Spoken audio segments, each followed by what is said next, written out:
was not identified, but he was arrested on an international warrant at the request of the United States in connection not with anything having to do with the DNC or WikiLeaks, but a 2012 hack of LinkedIn, the social network.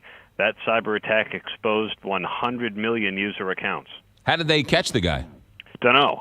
They didn't really tell us. They just ended up catching him in Prague, but now he's the subject of a proxy battle between the U.S. and Russia. He's a Russian citizen. The Russians want him on their soil, but the U.S. wants him extradited here to face charges.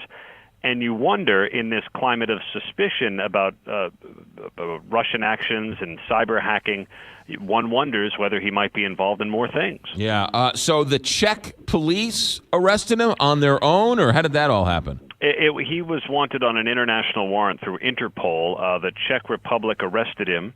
The FBI was probably not far when the arrest went down. He was arrested at a Prague hotel. And so he doesn't necessarily get a say in what he wants to do, I'm assuming. No, it'll be up to the Czech Republic to decide whether to extradite him. The Russians are going to fight hard for him, and the U.S., of course, is putting the pressure on. There's, I think, charges prepared in federal court in San Francisco, not far from LinkedIn's headquarters. LinkedIn put out a statement saying they've been trying to track this guy down since the hack in 2012. It was only revealed in May of this year, so they knew about it almost 4 years before they finally told the public.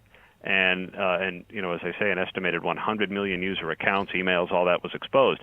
In and of itself, your LinkedIn account probably doesn't contain a lot of personal information, but chances are you use the same password for LinkedIn that you do for something else on the internet, and so it does become something of a gateway. Aaron Katersky, it's awful interesting that a Russian hacker gets picked up at this time with Russian hacking being such an international story. And it's also interesting how there's a lack of information on this, right? I mean, am I playing conspiracy theory here, or is this the beginning of a spy novel?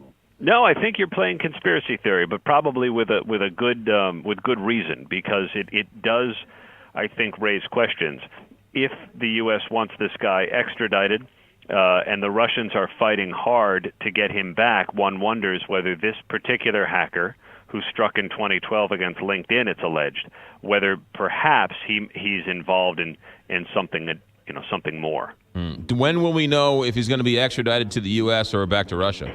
Don't know. I don't know that there's an immediate time frame. He collapsed when he was taken into custody and brought to the hospital, so I think he has to get well first. Was there any truth that he was playing Pokemon somewhere in Prague when he was picked up? Curious. Interesting. Aaron Katersky, thanks for checking in. See ya.